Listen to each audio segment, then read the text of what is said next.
We're here today to do a short video about some basic troubleshooting on the Companion Wok Cooker to ensure trouble-free operation. Anytime the stoves have been in storage for any length of time, they can get blockages, whether it be with spider webs or insects building nests or homes inside the gas supply line. So I'll just quickly run you through how to check and clear those blockages if they occur.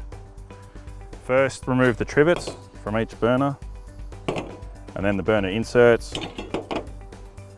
as they're loose and you don't want them to rattle around or get lost. Then turn the whole unit upside down.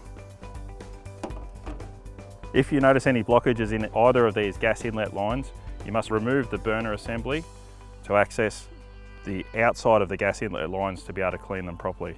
To remove the main burner, just squeeze the tail of the split pin closed, remove the split pin, lift the unit up, and the burner comes away.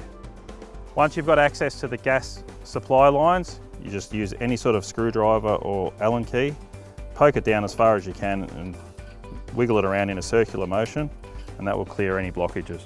To refit the main burner, it's as simple as lining up the holes in the base of the burner onto the stove, poking the lug through and refitting the split pin.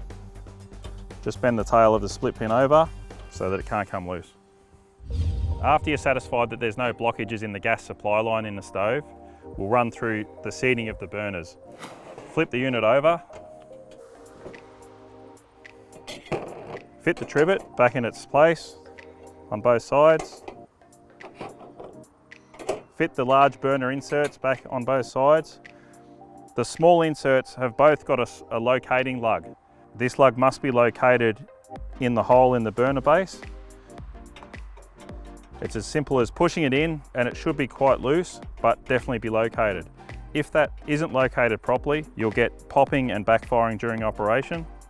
The same on both sides, give them a wiggle and make sure they're quite loose but definitely located in position.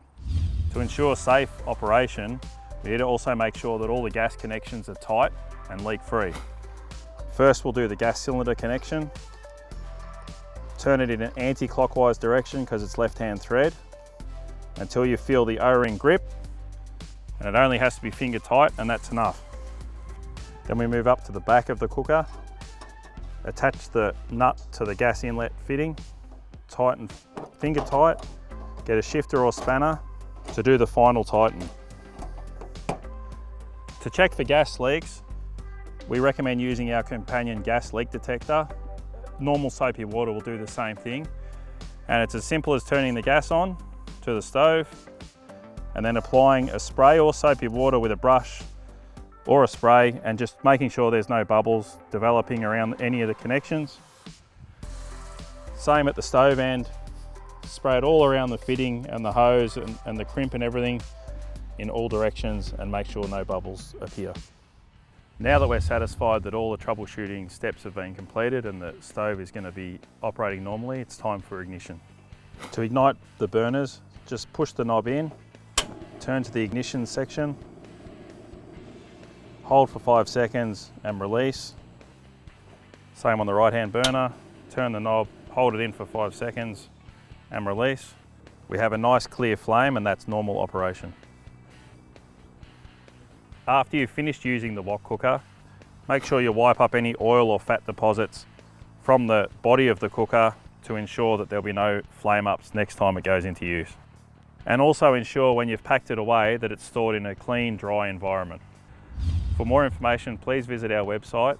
Stay safe, happy camping.